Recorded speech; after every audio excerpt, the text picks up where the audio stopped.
Hello friends, welcome back to YouTube channel Rohi classes. आज का जो हमारा टॉपिक है वो है आयकर अधिनियम से, जिसमें कि हम पढ़ने वाले हैं करारोपण। कराधान से क्या तात्पर्य है, करारोपण के उद्देश्य और प्रकार बताइए। ओके, हाँ तो फ्रेंड्स, सबसे पहले हम बात करेंगे करारोपण। कराधान का तात्पर्य क्या है। तो जब किसी मौजूदा अनुबंध को एक नए अनुबंध से प्रतिस्थापित किया जाता है, मतलब कोई मौजूदा मतलब मौजूद है कोई अनुबंध, कोई कॉन्ट्रैक्ट, और उसे किसी नए कॉन्ट्रैक्ट में प्रतिस्थापित मतलब उसकी जगह पर जो है किया जाता है, तो इससे कर संबंधित दायित्व जो है उत्पन्न हो जाता है। विशेष रूप से यदि करारोपण के परिणाम स्वरूप कोई नया वित्तीय लाभ और दायित्व उत्पन्न होता है तो कर अधिकारियों द्वारा इसे कर योग्य लेन देन माना जा सकता है। ओके, तो ये है हमारा करारोपण, कराधान का तात्पर्य। अब हम बात करेंगे हमारे सेकंड पॉइंट की, जो कि है करारोपण के उद्देश्य क्या क्या हैं। तो इसमें फर्स्ट हमारा जो पॉइंट आता है वो आता है सार्वजनिक राजस्व का निर्माण। करारोपण का मुख्य उद्देश्य राजस्व प्राप्ति या सरकार के राजस्व कोष में धन एकत्रित करना है। मतलब करारोपण का जो मुख्य उद्देश्य क्या है कि राजस्व जो है उसकी प्राप्ति करना और राजस्व कोष में जो है धन को एकत्रित करना। परंतु इसके अतिरिक्त मतलब इसके अलावा सरकार कुछ विशेष शिक्षा कार्यक्रम, महिला एवं बाल विकास योजना, आर्थिक विकास, चिकित्सा सुविधा, जन स्वास्थ्य आदि की प्राप्ति हेतु भी करारोपण जो है कर सकती है। मतलब इनके अलावा भी यही काम है जिनमें भी सरकार क्या कर सकती है, करारोपण जो है कर सकती है। ओके, करारोपण का मुख्य उद्देश्य सार्वजनिक व्ययों को पूरा करने के लिए सार्वजनिक राजस्व निर्माण करना, जो कि कराधान द्वारा ही संभव है। ओके, तो ये है हमारा फर्स्ट उद्देश्य। दूसरा हमारा उद्देश्य है पूंजी निर्माण। तो करों के द्वारा जो भी राजस्व प्राप्त होता है वह पूंजी निर्माण में क्या होता है, सहायक होता है। ओके, करारोपण का मुख्य उद्देश्य बचत को जो है प्रेरित करना है या तीव्र करना है, मतलब तेज करना है कि हम बचत कर सके।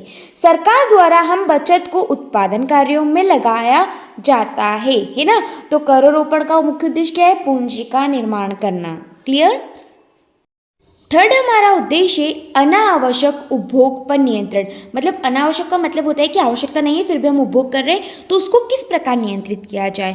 तो मनुष्य की 3 मूलभूत आवश्यकताएं कौन कौन सी, भोजन, वस्त्र तथा आवास, एवं आधुनिक संदर्भ में मतलब आज के टाइम पर अन्य आवश्यक चीज़ें जो हैं वो है शिक्षा, परिवहन, आहार एवं पोषण, चिकित्सा, महिला एवं शिशु कल्याण आदि पर अधिक धन खर्च किए जाने की आवश्यकता होती है। सरकार द्वारा कम आवश्यक भोग कैसे, जैसे कि विलास, ऐश्वर्य, मौज मस्ती आदि वस्तुओं पर कर लगाने से या तो इनका उपयोग कम हो जाएगा अथवा सक्षम व्यक्ति ही इन पर कर का भुगतान कर पाएगा। मतलब कि जो हमें आवश्यक है उन वस्तुओं का तो हम प्रयोग करें, लेकिन कुछ चीज़ें ऐसी होती है जो कि अनावश्यक होती है, तो हम उन पर कर लगाकर जो है नियंत्रित कर सकते हैं। ओके, इसके बाद फोर्थ हमारा उद्देश्य आर्थिक असमानताओं को दूर करना। तो करारोपण का एक मुख्य उद्देश्य आर्थिक असमानताओं को दूर करना है। आर्थिक असमानता जो है उन्हें दूर करना है कैसे, तो विकासशील देशों में, विकासशील देश मतलब जो भी अपना विकास कर रहे हैं, उच्च वर्ग मतलब अमीर लोग और निम्न वर्ग की आय में एक व्यापक अंतर होता है। व्यापक मतलब बड़ा अंतर होता है, ठीक है। आर्थिक रूप से समृद्ध लोगों पर भारी कर लगाकर तथा निर्धन लोगों पर न्यूनतम कर लगाकर हम इस अंतर को दूर किया जा सकता है। मतलब जो अमीर लोग हैं उन पर हम ज़्यादा कर लगा सकते हैं और जो गरीब है उन पर कम, और उनके बीच जो अंतर है से हम कम कर सकते हैं। आर्थिक रूप से समृद्ध लोगों पर अधिक कर लगा देने से उनकी आय पर जो है कोई विशेष प्रभाव नहीं पड़ता, किंतु उनके द्वारा दिए गए कर से निम्न वर्गों को निश्चित रूप से लाभान्वित होते हैं। मतलब कि अगर बड़े जो लोग हैं, अमीर जो लोग हैं, ठीक है, समृद्ध जो वर्ग है, अगर उन पर हम कर लगाते हैं तो उनकी आय पर कोई विशेष प्रभाव नहीं पड़ेगा, लेकिन उनसे जो भी कर हमें प्राप्त होगा वो हम जो है निम्न वर्ग के जो लोग हैं उनके लिए जो है, उनके विकास के लिए जो है उसे यूज कर सकते हैं। ओके, पांचवा हमारा उद्देश्य है राष्ट्रीय आय में वृद्धि।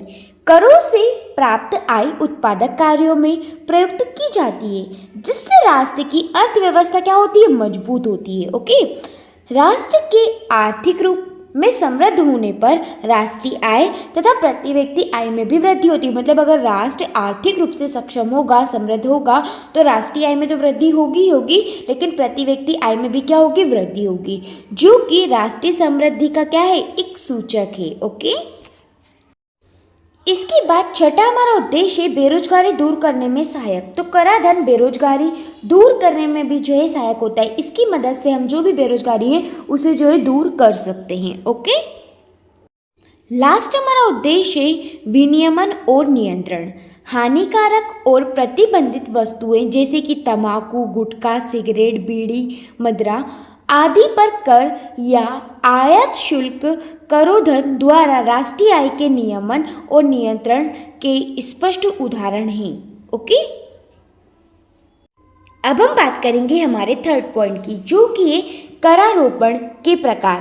तो करारोपण के दो प्रकार है, एकल कर और बहु कर। तो सबसे पहले हम बात करेंगे एकल कर की। एकल कर यह वह कर प्रणाली है जिसमें कर केवल एक मत पर लगाया जाता है, जिसमें एक वस्तु पर कर लगता है, मतलब एक ही वस्तु पर कर लगता है। यह कर सार्वजनिक राजस्व का मुख्य जो है स्रोत है। इस प्रकार का कर साधारणतः केवल एक बार नहीं अपितु एक निश्चित अंतराल पर लगाया जाता है। मतलब एक बार नहीं लगाया जाता बल्कि कुछ अंतराल छोड़कर जो है लगाया जाता है। जैसे यह कर प्रत्येक माह अथवा वर्ष के अंत में जो है एकत्रित किए जाते हैं। ओके, अब हम बात करेंगे इसके जो है लाभ की या गुण की, एकल कर के गुण। तो पहला है एकल कर करारोपण का सरल रूप है जिससे सरकारी कार्य जो है सरल होता है। दूसरा, यह एक मृतव्ययी कर है क्योंकि इसमें राजस्व को एकत्रित करने में कम राशि व्यय होती है। मतलब कर को एकत्रित करने में जो है यहाँ पर कम जो है राशि लगती है।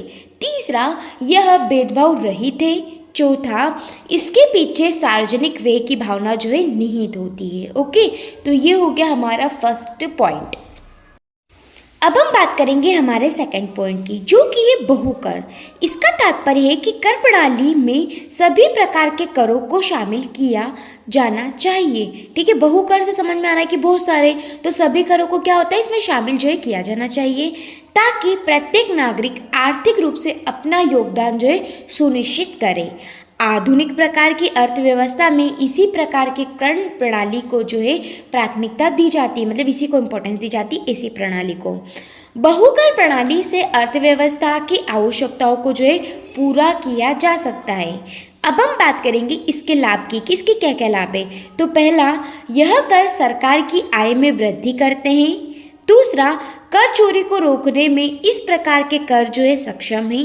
तीसरा, यह कर प्रणाली समानता के सिद्धांत पर आधारित है।